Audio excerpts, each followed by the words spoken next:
Ndabasuje mu izina rya Yesu Kristo, mwebwe abo dusangiye umurimo kubwo guhamagarwa kwera twahamagawe n'umwami wacu Yesu Kristo, amahoro y'Imana agwire muri mwebwe. Nk'uko tumenyereye rero, iyi ni Big Evangelical Network, ni channel tumaze kumenyera yuko Imana icishaho ubutumwa itubwira icishe mu bakozi bayo, abo twebwe tudashobora guhura nabo, abo tudashobora kubonana nabo ku maso, gusa nizera neza yuko ubutumwa bwigishwa bubafasha. Amazina yanjye rero nitwa Muzungu Fred. Ku bantu bamenyereye ko tubana hano, ni njyewe uyu munsi Imana yishimiye yuko tubane mu mwanya w'ijambo ryayo. Ni muri ubwo buryo ngiye kubasaba tukabanza tugasenga, kugira ngo tutagira izindi mbaraga zituyobora, ahubwo imbaraga z'Umwuka arizo zibana natwe. Turagushimye kuri Imana y'imbabazi, tugushimye kuri Imana y'ubuntu, tugushimye ko wabanye natwe ukatugira neza, ukatwagurira gukora umurimo wawe. Ibyo bihererwa icyubahiro Mwami, ko duhumeka umwuka w'abazima. Umwanya nk'uyu nguyu w'umugisha uduhaye, reka utubere uw'umumaro. Amagambo tugiye kumvira aha ngaha Data dufashe, tugire neza, kandi umugaragu wagiye kuyatambutsa ataba ari we, ahubwo urukundo rwawe ruganze muri we. Mu izina rya Yesu nsabye nizeye, amen. Uyu munsi tugiye kwiga ku ijambo rifite umutwe uvuga ngo ingororano zo gukora neza umurimo twahamagariwe. Haleluya! Twarahamagawe, duhamagarwa guhamagarwa kwera kandi gufite umumaro rwose, kubera yuko ntabwo twahamagawe n'umuntu, ntabwo twahamagawe n'undi mutware ufite ubushobozi bukeya, cyangwa se ubushobozi bwe bufite aho buzagarukira, ahubwo twahamagawe n'umutware w'abatware, twamagawe n'Imana y'izindi mana. Haleluya! Hari ingororano rero, kubera yuko uwo waduhamagaye nta kintu na kimwe abuze. Niyo mpamvu ibintu byose tuzakenera tuzabihabwa. Ibintu cyose dushobora gukenera, Yesu ajya kuva mu isi yaravuze ngo icyo muzasaba cyose mu izina ryanjye nzagikorera, kugira ngo nubahishirizwe muri Data. Hanyuma niba dufite umutwaro umeze gutyo, niba dufite umutwaro udashobora kugira ikintu abura mu byo dukena byose, mu byo twifuza byose, byose bishoboye, ni amahoro rwose. Dutekane twumve ubwoba bushize. Hanyuma ijambo riravuga ngo ingororano zo gukora neza ibyo twahamagariwe. Hariho abantu bahamagarwa bagatandukira, bakava mu byo bahamagariwe, bakava mu bitunganye bari gukora. Ariko shimye Imana ko wowe ukiri umugambi w'Imana. Shimye Imana ko wowe ukibuka ijambo ry'Imana. Haleluya! Kandi niba utarakira umwami, utarakira Yesu nk'umwami n'umukiza w'ubugingo bwawe, igihe ni iki ngiki. Nta gihe gisigaye ngo ubanze winezeze mu by'isi. Oya, umwanya ni uyu nguyu, ngo wegere abakuru b'itorero, wegere umushumba wawe, akwigishe, akubatize, hanyuma uhindukire rwose, kubera yuko ubugingo buva mu mubatizo. Kuko iyo twizeye Yesu Kristo tubihamisha kubatizwa, hanyuma muri Yesu Kristo niho hari ubugingo. Yesu uzamwereka ko wamwemeye nubatizwa. Iki ngiki ntabwo aricyo n'indango tuvuganeho, nagira ngo tuvugane ku ngororano. Ingororano uzahabwa kubera yuko wakurikiye Yesu Kristo. Ingororano uzahabwa kubera yuko wishimiye yuko Yesu aba umwami n'umukiza w'ubugingo bwawe. Ariko ubwo urumva icyo kintu, Yesu kuba umwami n'umukiza w'ubugingo bwawe, nta wundi utegereje amakiriro, nta wundi utegereje kuba umukiza wawe, nta wundi wumva yuko yakiza ubuzima bwawe usibye Yesu Kristo. Hanyuma numara kumwizera, numara kumva byose bishoboye, numara kumwakira ukabatizwa, ukakirwa mu rusengero, hari ingororano Yesu azaguhereza n'abagatsi. Yesu azaza gutwara abe, nk'ukuntu yabivuze neza, uko hagiye hari amazu menshi, kandi kazagaruka kudutwara kugira ngo ahari natwe uriho tuzaba. Naza ntabwo azaza gutyo. Yesu ntabwo azagaruka nk'ukuntu yagiye, ahubwo azagarukana ingororano nyinshi. Azagarukana ingororano ku bw'imirimo mwakoze, azagarukana ingororano zo kubahembera abo mwabaye, kuba mwarabaye abambasaderi mu murimo we. Wabaye umwambasaderi w'ijuru, wavuze iby'ubwami bw'Imana, wamamaje ubutumwa bwiza mu ndirimbo, ubwiriza, wera imbuto, usenga, ukiza abarwayi. Hose hagaragariye imirimo y'Imana iciye muri wowe. hanyuma Yesu nagaruka rero azazana ingororano. Ntabwo turi busome ibyanditswe byinshi uyu munsi, ariko ndagira ngo ibyanditswe tugiye gusoma bibe ibigufasha. Ndasaba Imana ngo ijambo tugiye kwigira hano hantu ritagusiga nk'ukuntu rigusanze, ahubwo ubuntu bwayo bugere ku mutima wawe, imbabazi z'Imana zigushikeho zikwemeze rwose uhindukire, hanyuma nawe wumva warihebye kubera ibyaha ufite. Nta cyaha Imana itababarira usibye gutuka Mwuka Wera. Mwuka Wera nta kundi wamutuka usibye kutizera imirimo ye, kutamwizera. Hanyuma urumva yuko niba utizera Mwuka Wera uhora ucumura, uhora uva mu bitunganye. Nagusabaga rero, izera Yesu nk'umwami n'umukiza w'ubugingo bwawe, urekera gutuka Mwuka Wera, hanyuma ibindi byose usenga Imana ikubabarira ibyaha byose, ikwezeho gukiranirwa, ikubabarire rwose igusubize mu nzira ikwiye. Tugiye gusoma mu gitabo cy'umuhanuzi Yesaya igice cya 60. Yesaya igice cya 62 ku murongo wa 11 turagera ku murongo wa 12. Hari umutwe w'amagambo uvuga ngo uko Abisirayeli bazakizwa. Ku murongo wa 11 aravuga ngo dore Uwiteka arategetse ageza ku mpera y'isi ati, nimubwire umukobwa w'i Siyoni muti, dore umukiza wawe araje azanye n'ingororano kandi inyiturano yo kwitura imuje imbere. Bazabita ubwoko bwera, abacunguwe n'Uwiteka, kandi uzitwa ahashatswe, umurwa utatawe. Haleluya, haleluya. Ijambo ry'Imana yavuze ngo bwira umukobwa w'i Siyoni ngo dore umwami wawe araje. Umwami wawe araje, mukobwa w'i Siyoni. Ntabwo umukobwa w'i Siyoni ari uwavukiye, ahubwo ni wowe mugeni wa Yesu Kristo ubwo azaba aje gucyura ubwoko bwe. Haleluya. Hanyuma niwe mukobwa w'i Siyoni. Nuko ijambo riravuze ngo bwira umukobwa w'i Siyoni ngo dore umwami wawe araje azanye ingororano, azanye ingororano zo kuguhemba, kandi inyiturano imuri imbere. Ngo muzitwa, bazabita ubwoko bwera, kubera yuko umwemeye Yesu Kristo. Yesu arera, ni umwere.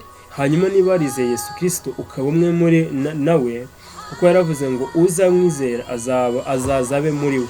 Hanyuma Yesu Kristo niba kurimo, rwose nta gushidikanya ko nawe wera. Ngo muzitwa ubwoko bwera, abacunguwe n'Uwiteka. Yesu Kristo yaragucunguye, yagukuye mu bidatunganye. Yesu Kristo yagukijije urupfu. Biriya bintu byose wabonye bakoreye Yesu Kristo ni ishusho yerekana uburyo wari gupfa, byerekana uburyo wari kubabazwa. Ariko Yesu Kristo ntiyagundira kuba yicaranye n'Imana, ntiyumva yuko ari iby'agaciro kwicara imbere y'Imana ahari umuntu urimbuka wambaye ishusho y'Imana. Yemera kuza ngo adupfire, ababara akababaro twari bugire, akubitwa inkoni twari bukubitwe, mu mibyimba ye niho twakwiye kubabarirwa. Hanyuma ngo muzitwa ubwoko bwacunguwe n'Imana. Haleluya. Bazabita ubwoko bwacunguwe n'Uwiteka. Uzitwa ahashatswe n'umurwa utatawe. Uracyari mu maboko y'Uwiteka, uracyakomejwe n'Imana. Imana iracyagufite amaboko. Nuko rero mwiringire mu byo mukora byose. Yesu Kristo azagaruka, kandi kugaruka kwe ntabwiye neza yuko atazagaruka uko yagiye. Ijambo riravuze ngo impano azanye ingororano, kandi inyiturano ye imuri imbere. Ibyo kuguhereza biri imbere ye, ibyo kugukorera arabifite mu maboko. Afite byinshi ashaka kugukorera, afite byinshi ashaka kugufasha. Nuko rero izere wakire Yesu Kristo. Amaraso ye aracyakiza, amaraso ye aracyomora. Igihe wenda cyaragiye, ntago igihe cyo kwihana kirashira. Uracyafite igihe, ariko nta gihe ufite cyo kwicara ngo ubanze ugende mu by'isi. Ntago wamenye. Yesu Kristo yavuze neza yuko azaza mu gihe abantu bose badatekereza, azaza mu gihe abantu bose batibwira yuko ari bwo agiye kuza.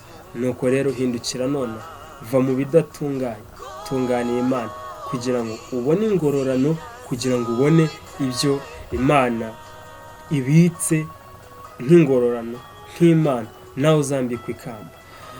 Turasoma mu Bafilipi igice cya 3 ku murongo wa 14. Abafilipi igice cya 3 ku murongo wa 14 hari umutwe uvuga ngo guhomba iby'isi kubwo gutunga Kristo. Ku murongo wa 14 haravuga ngo ndababwira ndamaranira kugeraho dutanguranwa ngo mpabwe ingororano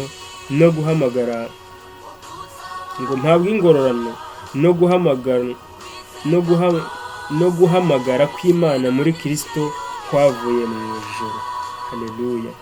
Ndamaranira kugira ngo mpabwe ingororano, ntanguranwe, mpabwe ingororano zizaturuka mu ijuru, ingororano tuzahabwa. Ntihagire umuntu ukwambura ikamba ryawe, ntihagire umuntu utuma hibagirana imirimo wakoze agushukishije iby'iyi minsi, ahubwo wizere mu byo ukora byose, ibyo wibwira byose. Imana ari ikubereye neza. Tegereza impano, tegereza ingororano Imana izazana ituzaniye kugira ngo iduhembere imirimo twakoze. Hari abazahembwa, guhembwa ko tuzahembwa. Hari abazahembwa kubw'imirimo myiza bakoze, hari n'abazahemberwa imirimo mibi bakoze. Hanyuma abazahemberwa imirimo mibi bakoze nta kindi bazahembwa usibye guhanwa. Ariko mwebwe abamaraniye gukiranuka, mwebwe abaharaniye kugira ngo mwezwe kandi mutungane rwose, muzambikwa amakamba y'imirimo. Ndakubwira mwene data ngo iki nicyo gihe uhindukire, uze mu bitungane, uze gukora ibitungane, uve mu by'isi bidafite igihe kirekire tuzabimaramo, uve muri iyi si no kurangazwa nayo, utungane kugira ngo imirimo yayo, kugira ngo ushobora kwayo kubeho rwose. Turasoma mu Byahishuwe igice cya 22, ni iki gice cya nyuma tugiye gusoma ku murongo wa 12.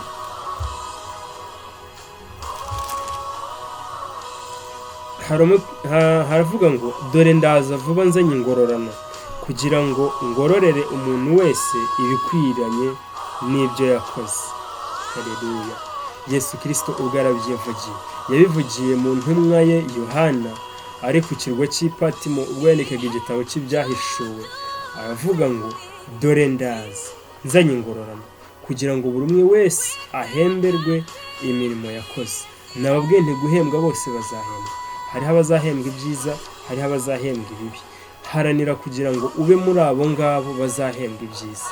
Haranira kugira ngo ube muri abo ngabo bazahembwa kubw'imirimo myiza, kubera yuko wakiranutse, kubera yuko wabwirije ubutumwa, kubera ko weza imbuto, kubera yuko wabanye neza n'abandi. Ijambo ry'Imana rikomeze kukwagura, ijambo ry'Imana rikomeze kwagukira muri wowe, kugira ngo Yesu naza tutazahunga mu maso, ahubwo tuzazamuke, ahubwo tuzishimire kumwegera.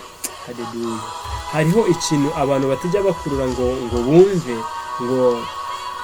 ngo bakumbure. Yesu Kristo azagaruka aje gutwara itorero rye. Utekereze nagaruka uri mu by'isi utarigeze uhindukira, uzahunga mu maso. Ariko icyo gihe ngo Yesu Kristo ngo azatuma abamarayika abatumishe ijwi ry'Imana, bagende ku mpera z'isi hose bazana itorero rya Yesu Kristo. Ndagusengera. Umuririmbyi yarengera avuga ngo mpa amavuta mwitabaza kugira ngo mpore naka, ubwo uzaza uzambone naka. Haleluya. Haleluya. Ni ukuri ndagusaba ngo imirimo yawe itume Imana ihora iguhereza amavuta mwitabaza ryawe, uhore waka witeguye kugaruka k'umwami wacu Yesu Kristo, kubera ko yavuze yuko azaza mu gihe tudatekereza. Wihugira mu by'isi, wihugira mu gushaka imirimo, kubera ko bimaze no kugwira nabwo yaza ukabisiga. Ya nzu wari urimo wirukira kubaka yaba yaraye yuzuye, Yesu Kristo akaza ntuyibemo. Inzu ya hano ku isi ni ibyondo. Haranira kugira ngo ahera mu ijuru uzaba ufite ikibanza. Haleluya. Byaba biteye agahinda hano mu isi uri umukire uwo kwemerwa, abantu bagutinya, abantu bakubona bakumva biri hejuru, bagahinda imishyitsi, ariko mu ijuru utazwi. Byaba biteye agahinda hano mu isi ubaye wubashywe, abantu bose bakubona bagahinda imishyitsi, ariko mu ijuru bakubona nk'intumbi igenda. Mureke imirimo yacu ibe myinshi hano mu isi, itunganye, kugira ngo tube abejejwe. Imana ibahereze umugisha rero. Iryo ni ryo jambo nari nifuje kubasangiza, mbabwira ngo hari ingororano nyinshi tuzahembwa, tuzambikwa amakamba, iry'ubugingo, iry'imirimo, iryo kwihangana. Hari ibihembo byinshi cyane. Nagusabaga ngo rero nawe uzabe umwe muri abo ngabo bazahembwa. Haleluya. Nababwiye ko amazina ari Muzungu Fred. Ndabashimiye cyane ko twabanye muri uyu mwanya mwiza w'ijambo. Twize ijambo rifite umutwe uvuga ngo ingororano zo gukora neza icyo twahamagariwe. Nuko ndagusaba ngo uzirikane guhamagarwa kwawe, kubera yuko buriya abahanga bahamagawe ntabwo ari benshi, abeza ku maso bahamagawe, imfura zahamagawe ntabwo ari nyinshi. Nuko rero hari imbabazi, kandi hari n'impamvu ari we wahamagawe. Imana yohereza umugisha, iryo jambo ribagure. Mureke dusenge. Tugushimye ko wabanye natwe ukatugira neza muri uyu mwanya w'ijambo. Reka ritwagure kandi dutungane rwose, neza no kongera ukomeze kugwira muri twebwe, mu izina rya Yesu Kristo nizeye. Amen. Imana ibahereze umugisha.